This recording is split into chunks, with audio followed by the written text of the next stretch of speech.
stickier.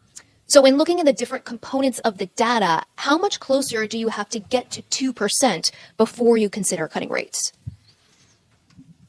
I mean, the reason you wouldn't wait to get to 2% to cut rates is that policy would be too late. I mean, you'd want to be reducing restriction on the economy well before 2%, because before you get to 2%, so you don't overshoot. If we think of restrictive policy as weighing on economic activity, it takes a while for policy to get into the economy, affect economic activity, and affect inflation. So I can't give you a precise answer, but if you look at what's in the SEP, and I think you'll see a reasonable estimate of the time lags and things like that it would take. 3% would be reasonable? I wouldn't want to identify any one precise point, because I would be able to look back then and probably find out that it turned out not to be right. But we'll be looking at it and looking at the broad collection of factors. Chair Powell, Jean Young with Market News. Wanted to go back to the stickiness of inflation question. Over the past couple of years, a lot of central bankers have talked about the more difficult last mile of getting inflation back down to 2%.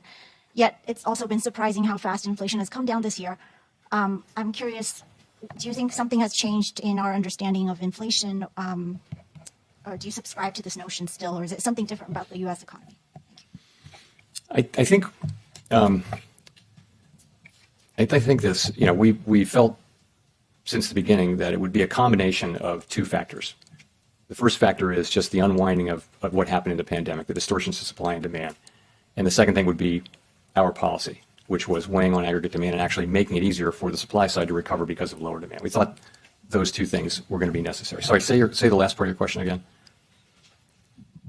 If there's something different about the U.S. economy. Yeah, so it's not that it may or may not be about the U.S. economy being different. I think that this inflation was not the classic demand overload, pot boiling over kind of inflation that we think about.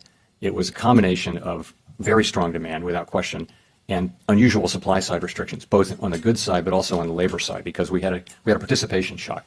So this is just very unusual. And we had the view, my colleagues and I broadly had the view, that we could get a lot of, you had essentially a vertical supply curve, because you ran into the limits of capacity at very low levels because there weren't workers and because people couldn't, the supply chains were all broken. So we had the view that you could come straight down that vertical supply